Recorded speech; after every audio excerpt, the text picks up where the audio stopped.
சரி, இந்த சீசனோட விஜய் சேதுபதியோட ஹோஸ்டிங் அவங்க ஆங்கரிங் பண்றது நல்லா இருக்கா?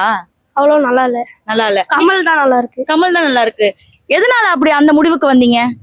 ஏன்னா கமல் சார் தான் நல்லா டிசிஷன் எடுக்கிறாரு. இந்த சீசன்ல இவர் மட்டும் தான் டிசர்விங் அப்படின்னா யாரு? இல்லை, இது ஆக்சுவலி நீங்கள் முந்தானத்து எபிசோட் பார்த்துருந்தீங்கன்னா தெரியும். இந்த பிஆர் ஸ்டண்ட் பற்றிலாம் வந்து ஒரு பேச ஆரம்பிச்சிட்டாங்க. அந்த அளவுக்கு எல்லாருமே கொஞ்சம் அமைதி காத்துட்டாங்க. யாருமே அதை எதிர்ப்புலாம் தெரிவிக்கவே இல்லை. நீங்கள் பிஆர் யாரெல்லாம் பிஆர் வச்சுருக்காங்கன்னு ஒரு கரெக்டாக சொல்லும்போது அதை வந்து யாருமே அதுக்கு வந்து எகென்ஸ்டாக எதுவுமே சொல்லலை.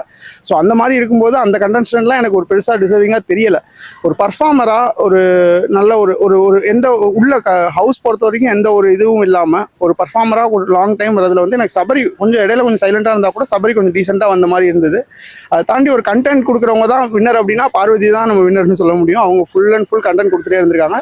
பட் எனக்கு இந்த ஸ்டாண்ட்ராவோட அப்ரோச் வந்து ஒரு கண்டினியூஸாக 2 வாரம் அது வந்து சுத்தமாக நல்லாவே இல்லை. அந்த இடத்துலலாம் அவங்க எப்படி சேவ் ஆனாங்க அப்படிங்கிறது வந்து ஒரு பெரிய கொஸ்டினாக இருக்குது ஆடியன்ஸ் பாயிண்ட் ஆஃப் வியூலேருந்து.